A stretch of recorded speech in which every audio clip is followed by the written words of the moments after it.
আসসালামু আলাইকুম রহমতুল্লাহি ওবারাকাতু। আমার প্রিয় দিনী বন্ধুরা, বেশ কিছুদিন আগে আমি একবার ফেসবুকে স্ক্রল করছিলাম। তো হঠাৎ করে একটা দিনী ভাইয়ের পোস্টে আমার নজর পড়ে। তো উনি লিখেছেন, ইফতারের ঠিক আগে দোয়া কবুল হওয়ার সময়, আজান হওয়ার 10 মিনিট আগে কি করবেন?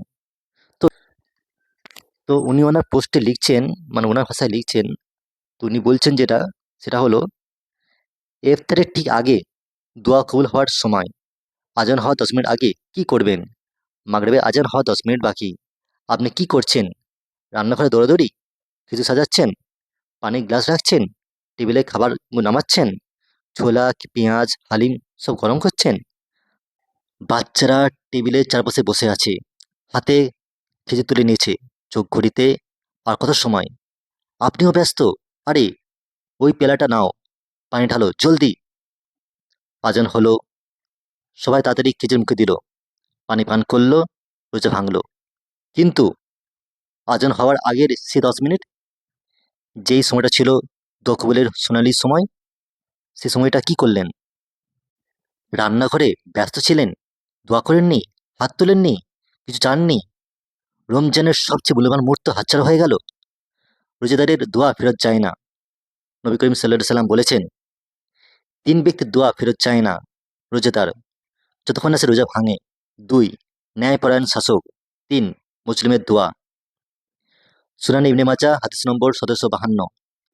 দেখুন রোজাদার, যতক্ষণ না সে রোজা ভাঙে, পুরো দিন যখন রোজা অবস্থায় আছেন, তখন দোয়া কবুল হয়।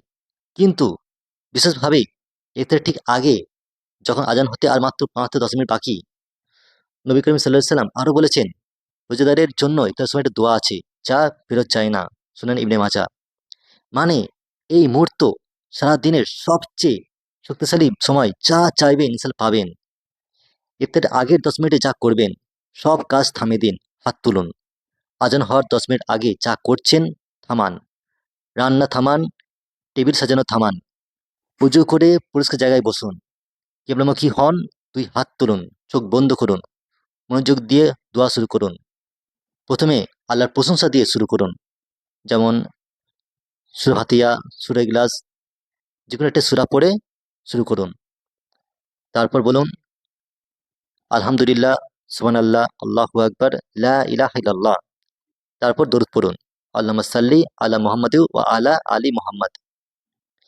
তারপর যা মন চাই চান, কিছু ঢুকাবেন না। এবার খুলে বলুন যা চান। হে আল্লাহ, আমার ঋণ শোধ করে দিন। হে আল্লাহ, আমার সন্তানকে হেদায়েত দিন। হে আল্লাহ, আমার মাতা পিতাকে জান্নাত দিন। হে আল্লাহ, আমাকে ভালো চাকরি দিন। যা প্রয়োজন, যা চান, যা মনে আসে সব বলুন। আল্লাহ শুনছেন, তিনি দেবেন। ক্ষমা চেয়ে শেষ করুন। শেষে বলুন আল্লাহুম্মা ইন্নাকা আফুন তুহিব্বুল আফওয়া ফাইবু আন্নি। হে আল্লাহ, আপনি ক্ষমাশীল, ক্ষমা করতে ভালোবাসেন, তাই আমাকে ক্ষমা করুন। তারপর আবার দরুদ পড়ুন, আমিন বলুন। কাঁদতে পারলে কাঁদুন, কান্না না এলেও সমস্যা নেই, আল্লাহ নিয়ত দেখেন। ভিডিওটি ভালো লাগলে শেয়ার করুন, আর চ্যানেলটিকে সাবস্ক্রাইব করে পাশে থাকুন।